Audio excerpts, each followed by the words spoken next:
Cyber scammers వారి బాధితుల్ని వారి యొక్క మానసిక మనస్తత్వాన్ని ఏ విధంగా ఎక్స్‌ప్లాయిట్ చేసి అడ్వాంటేజ్‌గా తీసుకుని వారిని డిజిటల్ అరెస్ట్ చేసి వారి డబ్బుల్ని కొల్లగొడుతున్నారో చూద్దాం. ఫ్రెండ్స్, మనం ఏం చేయాలి?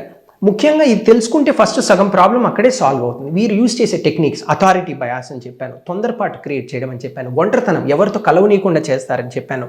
అట్లాగే విపరీతమైన భయాన్ని, ఆందోళనని, గిల్ట్‌ని, షేమ్‌ని రెచ్చగొడతారు. మన హ్యూమన్ ఎమోషన్స్‌లో వరస్ట్ ఎమోషన్స్ ఏవో వాటన్ని ఫుల్‌గా వాడుకుంటారు.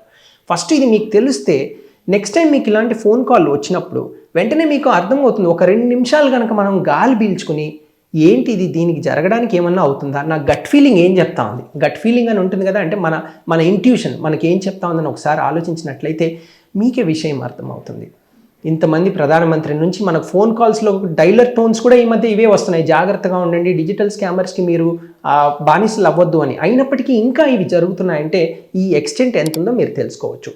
మీకు ఒకటి ఈ గట్ ఫీలింగ్ అని చెప్పాను కదా, గట్ ఫీలింగ్ అనేది చాలా స్ట్రాంగ్ది. ఒక్క నిమిషం ఆలోచిస్తే అసలు అంత పెద్ద పెద్ద స్కామ్స్టర్స్కి, ప్రపంచం మొత్తం భయపడించే ఆ స్కామ్స్టర్స్కి, టెర్రరిస్టులకి నాకు లింక్ అంటే నిజంగా నాకు అంత సీన్ ఉందా అని కూడా ఒక్కసారి ఆలోచించాలి కదా.